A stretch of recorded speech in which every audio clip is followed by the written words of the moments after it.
मेरे को। अच्छा तू अगर तू डाय पर के घर जा काले। अच्छा अगर कूड़ा मैं या तू सो देखो हां बात तो कूड़ा अदरा थी दे ये जेड़े बंदे कोल माने हैं ओ बंदे कोई नहीं गए कोल। अच्छा बाल मो तमाय गया। अच्छा कूड़ा ये माया नसो ये भाई अब कमाने तो बंदी तो बंदी छोड़ा इसे मैं सरकारी का लाखिया जो तू ना है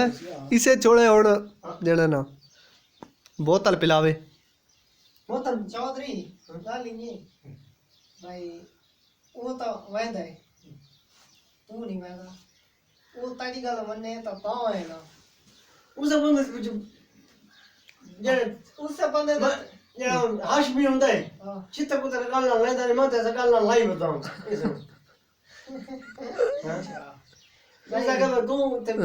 डाउन नहीं आता तो सोमो नहीं आता बाहर सोमो वो संजड़ा है ठीक है मैं जा सकता उस सुना नहीं वो संता फर्क को नहीं पया वो तो वाती वैध है ओ वने पिया तारू सास वो सा को वो न वने है मैं सुनिए उस मन दस है जो हट कर साके अदरे नगया कर मैं कोना मैं था भाई ये और चौधरी हां भाई ये पूछने वाली गल है आज रख दे यार डिश आज रखसो ते हुन एक खैर चलो एक गल ते जेड़े आंदे है मेरे काम ते लगे होते एक गल ते आंदे है ए जेड़े ना अद्धे पैसे बोतल दे देवे अद्धे मैं नहीं चलो अद्धे गल है हां मनेवा करीने तेरा फैसला करियो हैं ना ना क्यों करने वाले इन का वजह तो दसे हुन क्यों एक बंदा तंग होवे उसको वजह का फायदा है आई मीन ना ना हुन मैं टाइम सही बड़ा छोड़ा है जेड़ा ना असा बासु जेले उसले दुकान ते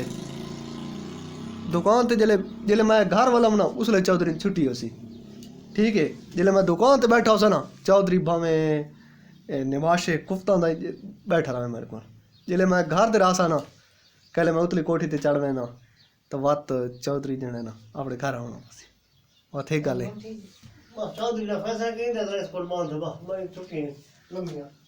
क्यों बड़े दसो सही हुन ज्यादा हुन गल करो सीटी ला रे देश ज्यादा नितो और तू गल मुका